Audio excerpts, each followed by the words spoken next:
I just wrote this AI research paper and I will tell you exactly, step by step, how you can do it as well. Especially if you don't have thousands of dollars or millions of dollars on compute, I'm gonna tell you exactly how to do it. And I will show you step-by-step example of how I'm writing my next research paper. It's very simple. So if you don't have money for compute, you're gonna focus on 4 steps.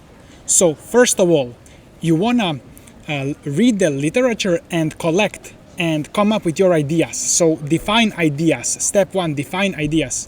So in this paper, I'm gonna talk about forgetting attention mechanisms, but it doesn't matter what I talk about. So here I clearly collected and came up with some of my own ideas and clearly defined ideas and theory. Second step, implement the code. Make sure the code implementation is correct. So somebody doesn't need to debug, can just run your code or write kernels for it. Number 3, you will do literature review and write down all of the papers and ideas and inventions for other people to read and point them and explain to them. Actually, here I also explain the ideas. This is part of step 1, explaining, defining ideas. And number 4, you will also think about and design experiments. So even if you don't have enough compute, you will think about scalable experiments that somebody else may run. So, and don't worry about you not getting the credit, because you will just publish the code, publish the paper around it, and you will get the credit. For example, this is the LLM I'm trying to do. I may also think about other ways to scale it. I may think about scaling laws, trying different context length, trying different model size. So just think about experiments and make it easy for OpenAI researchers or other people with more compute, PhD students, to do it. That's how science builds on top of each other. Step 5 is the bonus. You can do some preliminary experiments. If you have some small GPUs, if you can do compute, you can actually do some experiments. And also, here in this paper, my idea is to try to create some additional attention mechanisms. I read DeepSeek, I tried to modify it, for example, and my goal is not to beat DeepSeek as a single person immediately. My goal is just to set up some base, collect ideas, do literature review, write correct code, so somebody else will continue, will build on top. So your goal is not to beat DeepSeek. I also have the GitHub repository with all of the code. By the way, you can just use this repository, LLM Research Kit. I'm gonna leave it below. You can clone it and do research. It's very easy. Just tell your Codex or Cloud Code to clone it and help you do research with it. Next, we are going to see step-by-step example of how I do research. If you need any help with this from me, you can join School community down below. Or if you need a community that's gonna help you publish papers, you can also join School. Let's start a new AI research project paper from scratch. Here in Codex, I'm gonna give it this LLM Research Kit repository that I left below, and it's good for LLM research. And I will also give it this screenshot image from one of the Minimax members, researchers, employees, where they defined it, posted it on Twitter. So I will tell it here in Codex to clone this repository and to implement this mechanism to do experiments on it. So I will just send it. Codex is really good and it's able to do this right now, and Cloud Opus is also as good. Of course, you can start research in many million different ways, define idea or anything. This is just the way I'm gonna start this one because I found this good image on X. But I still don't know what I'm gonna research, so maybe we will just do ablations on this and try to think about it. You may also just tell it to clone the repository and search internet for DeepSeek v4 paper and suggest ideas, because in this paper there are so many good ideas and new ideas that you can implement. If you want seemingly unlimited tokens, you can just use 5.4 mini here, it's also as good. So GPT finished and it wrote here what it did. It added experiments, it cloned. So you can open this in VS Code and check the file structure. If you don't like something, you can always talk to it. And then I want it to create experiments, so I wrote this prompt, and by the way, I'm using WhisperFlow software, I'm speaking and doing this. And I just wanted to run a bit on MacBook. Right now, it just tried to generate synthetic data, even though There are instructions in LLM Research Kit README how to download the real data, so I just told it to stop, not to generate synthetic data. There is no need. Just download the data, it's very well explained. So make sure to use this steer feature where you can send message in the middle of execution and to steer the model. You should use this actually.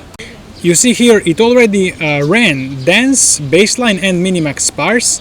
Now I see that loss curves, for example, here are exactly the same, so I'm gonna go here and talk. Why are the curves exactly the same? It makes me worried a little bit. I thought that different types of attention will have different type of validation loss. Do you see any issues? Can you check this implementation? Can you check experiments? Can you find any bugs here? Maybe you can first think about which bugs are likely to happen. So this is what I'm gonna just send. It's very important. GPT and both Opus and GPT are very good at bug squishing, at finding bugs and solving bugs. So we need to make sure implementation is correct. Okay guys, it's raining, so anyways. So there was some bug, whatever, maybe not. Okay, next step.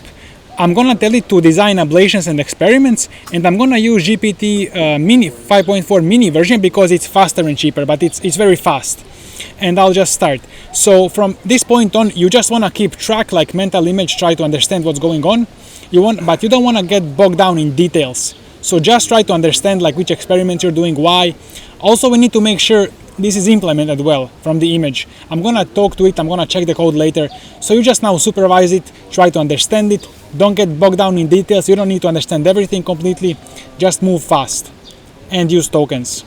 And I immediately told it to write a small paper and put these graphs and draw the graphs and everything, ablations. So I told it to do a bunch of ablations and everything.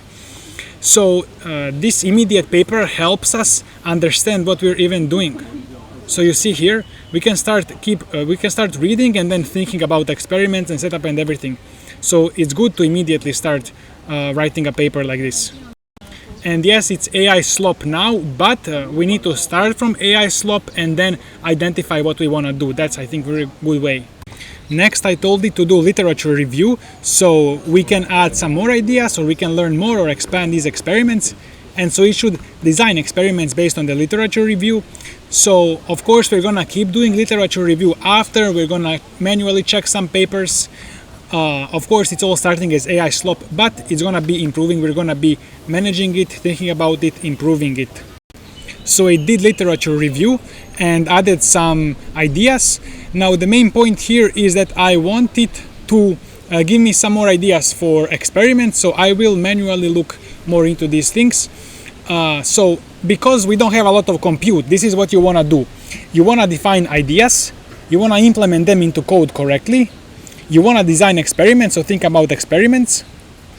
Maybe do a bit of scaling laws, like small model, a bit bigger model, a bit bigger, but keep the model size very small so you can run on your compute quickly. So we did everything except the scaling, so somebody with more compute will just scale. Don't worry, you get the credit, you publish this paper, this works, so you get the credit for it. So this is how we can advance science if we don't have a lot of compute. We just do those 4 things. Here it first recommended these 3 model sizes, 5, 8, 12 million parameters, then these context lengths.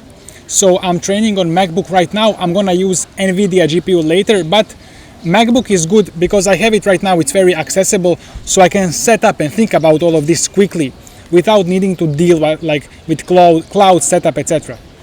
And then some of these hyperparameters, it has ideas. So AI actually can read internet and give you good ideas quickly. And you can give it ideas and talk about it. And this is how you can come up with new ideas. So it's actually it's useful for everything, for idea, implementation, everything. You just need to supervise and talk to it and think about it, but not too much in details. Don't need to bog down in too much details. I think it's always important to have these scaling law experiments because you cannot do experiments on the huge models. So you want to do a bit of scaling laws to see if as model gets bigger, some mechanism improves or gets worse, and something like this. So that's how you want to do experiments. Try to predict from these scaling laws what's going to happen on the big models. And by implementing these scaling laws, you help the next person scale even further. So right now I have 4 types of experiments. First of all is the scaling of the model, the scaling laws of more parameters of the model. Because this is attention mechanism, we also want to do longer sequences, so longer context windows, then hyperparameters and different architectures.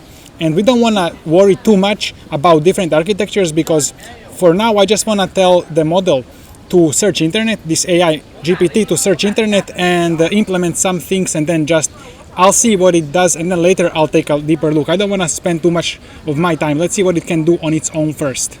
So now, guys, just continue, talk to your AI agent and understand what's going on. Think about experiments.